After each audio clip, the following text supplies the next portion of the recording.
Street Fighter 4, along with its numerous iterations, holds a significant place in the history of fighting games. Not only did it revitalise the Street Fighter franchise, but it also became the best-selling title in the series since the iconic Street Fighter 2. However, it's surprising to learn that there was a time when Capcom was hesitant about even creating this game. At the turn of the century, the Street Fighter series was at a crossroads, and it could have easily become a relic of the past. Following the glory days of Street Fighter 2, the franchise branched out in various directions. The Street Fighter Alpha sub-series served as a prequel, Street Fighter 3 Advanced Main Storyline, and the Street Fighter EX series ventured into 3D gameplay. This was all in addition to the wild crossovers with characters from Marvel and SNK, adding even more variety to the series.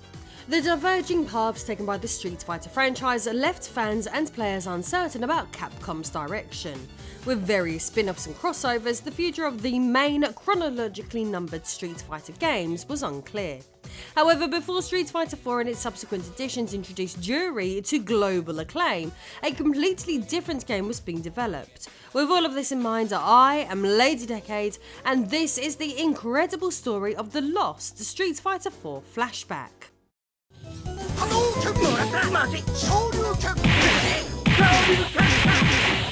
In 2024, it's easy to reassure fans that everything's going to be okay when reflecting on the challenging period Street Fighter faced.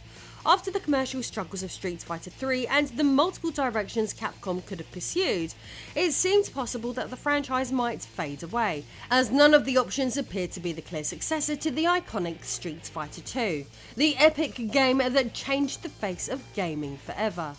Speaking of this pioneering title, you can experience it alongside 15 other Street Fighter arcade games in the amazing Street Fighter 30th Anniversary Collection. That's not all though, as if you are like myself and love sprite-based fighters, I highly recommend the Capcom Fighting Collection, a single purchase containing the Darkstalker games, Cyberbots and more, and even Red Earth, a hidden gem of a Capcom arcade fighter that was previously lost to the arcades of the 90s. I can get you up to 75% off both of these huge collections simply by using my affiliate link via the pinned comments, or if more modern fighters are for you, don't worry because thousands of deals can be accessed, such as 75% off Street Fighter 6 and even a massive discount on a Year 2 Ultimate Pass, giving you M. Bison and soon those sweet new SNK characters like Terry Bogard. Happy shopping. Post the sprite-based era of Capcom fighting games, the day finally came when we were introduced to Street Fighter 4. This acclaimed fighting game, which first hit arcades in 2008, managed to capture the essence of the classic 2D gameplay from its predecessors, while also introducing new elements that enriched the overall experience. A standout aspect of Street Fighter 4 is its unique visual style. The game used a 3D graphics engine but retains a 2D perspective during gameplay, resulting in a stylized and distinctive appearance for both characters and environments. The character roster is impressively diverse, bringing back iconic characters like Ryu and Chun-Li from previous installments, while also introducing new characters, each with their own unique fighting styles and special moves. Street Fighter 4 brought fresh gameplay mechanics to the series, most notably focus attacks and ultra combos. Focus attacks allow players to absorb an opponent's hit and counter with a powerful strike, adding a strategic layer to battles. Meanwhile, ultra combos are cinematic special moves that can turn the tide of a match, offering dramatic and game-changing moments. The success of Street Fighter 4 led to several expansions and updates, such as Super Street Fighter 4 and Ultra Street Fighter 4. These versions added new characters, stages and gameplay adjustments, which helped extend the game's lifespan and maintain its popularity among fans. Street Fighter 4 received a widespread critical acclaim for its captivating gameplay, well-balanced character roster, and distinctive visual style. The game was instrumental in reigniting interest in the fighting game genre and remains a beloved title among fans. However, before this iconic game came to fruition, there were other plans in the works that are worth exploring. This leads us to a project known as Street Fighter IV Flashback, a proposal for the future of the franchise. It emerged during a time when Capcom was collaborating with Backbone Entertainment to re-release some of their classic titles on the Xbox 360 and PlayStation 3. In the fall of 2005, the proposal gained momentum, culminating in the creation of an art book to help conceptualize the project, presented in a custom aluminium case. David Serlin, Thomas Grove, and Chad Pfar were the key figures behind this lost title. While these names may not be instantly recognisable or well known to everyday gamers, they brought significant experience to the table. Thomas Grove in particular had worked on licensed titles such as Iron Man 2, The Spiderwick Chronicles, and Tony Jaa's Fighting Force. He also had a strong connection to the Street Fighter legacy, having contributed to Super Puzzle Fighter 2 Turbo HD Remix and assisted in designing Street Fighter 2 Turbo HD Remix. The art book begins with a striking image of an older grey-haired Ryu being approached by a young 20-something Sakura, who is his apprentice. In this scene, Ryu appears to be in exile, dressed in his traditional gi and sitting in front of a campfire with electricity erratically crackling from his hands. Unlike the fully bearded look he would later adopt, Ryu appeared more unkempt at this point, suggesting a period of introspection and isolation. After this introductory image, the artbook features some classic artwork by Udon Entertainment, depicting the entire cast of Super Street Fighter 2 Turbo. The next notable piece is a mock-up logo showcasing a gold Street Fighter logo with red Roman numerals for 4. The logo is complemented by a flying Hadouken graphic above the subtitle Flashback.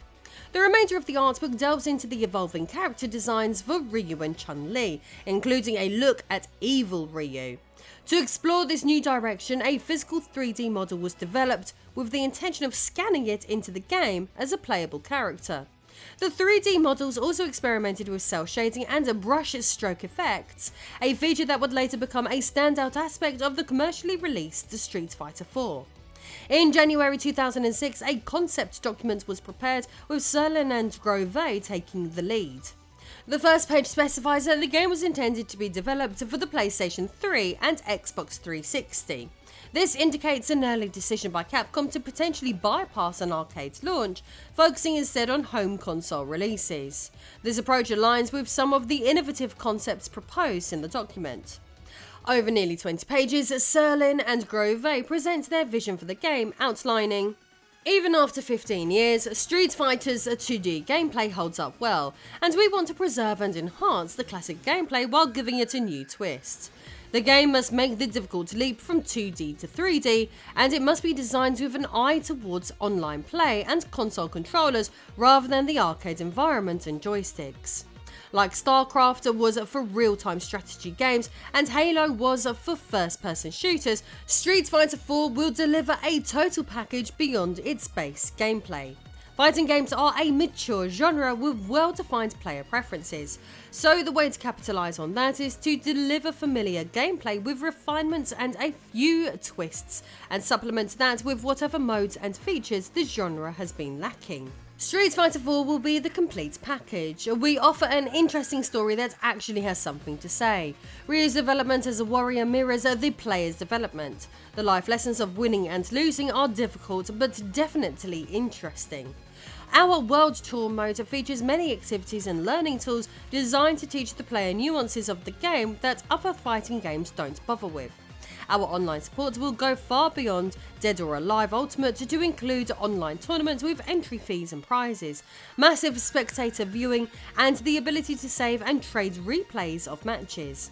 This will enable users to create their own content. All of this will result in a passionate, educated, and involved player base. With controls designed for the console, rich single-player modes, and a serious online support, we will deliver the total package this genre king needs to surround the solid base gameplay. Certainly ambitious. Beyond the shift to 3D graphics, the gameplay was set to be defined by a unique flashback mechanic. The flashback mechanic was envisioned to introduce a new meter that would fill up during a match. By holding down the light attack buttons, players could rewind time by up to 4 seconds. However, this ability would be restricted by a rival's taunt, preventing players from rewinding past that point.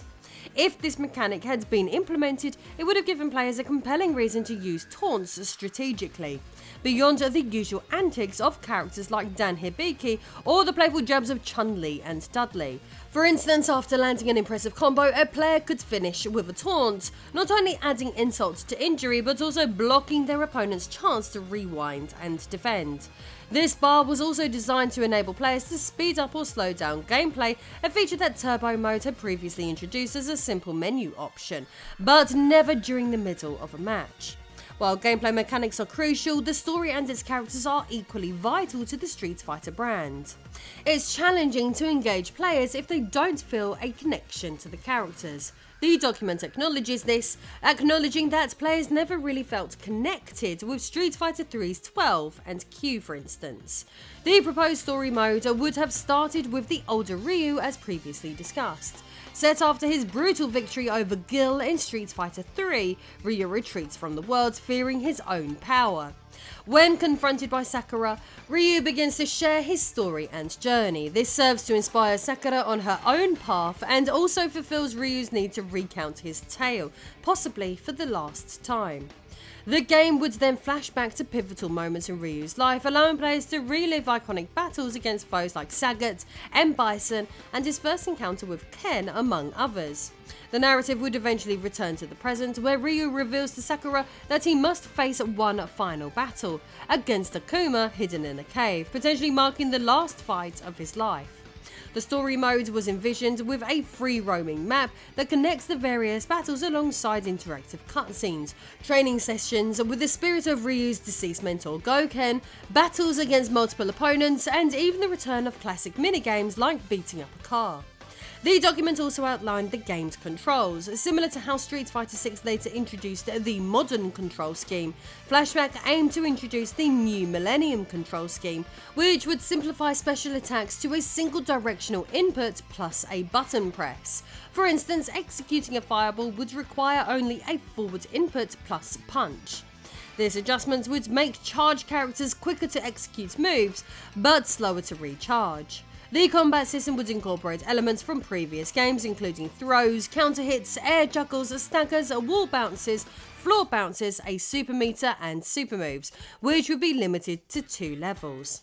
In addition to the immersive story mode, traditional arcade and versus modes, Flashback planned to feature a world tour mode. This mode would allow players to complete various goals to increase the ranking but not the stats of their chosen character. It would provide a solid experience for single-player gamers looking to explore beyond Ryu's journey, offering an opportunity to engage with different characters and challenges.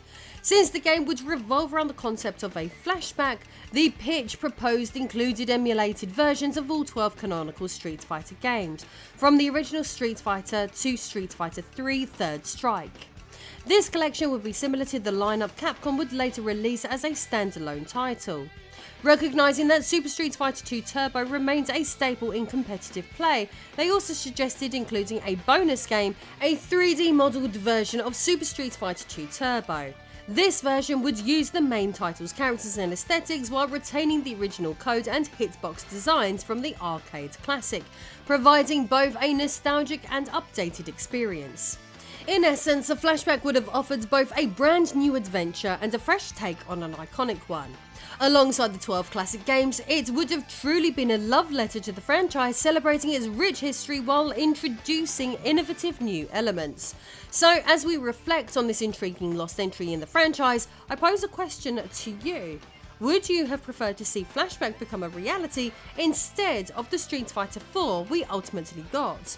Don't forget, you can get up to 90% off thousands of awesome games, including all the major fighting games and collections, using my affiliate link via the pinned comments. So happy shopping and enjoy some awesome bargains. Or if you want to support my work in a more personal way, you can gain access to my behind the scenes cosplay library and more over on Patreon. See you all again soon.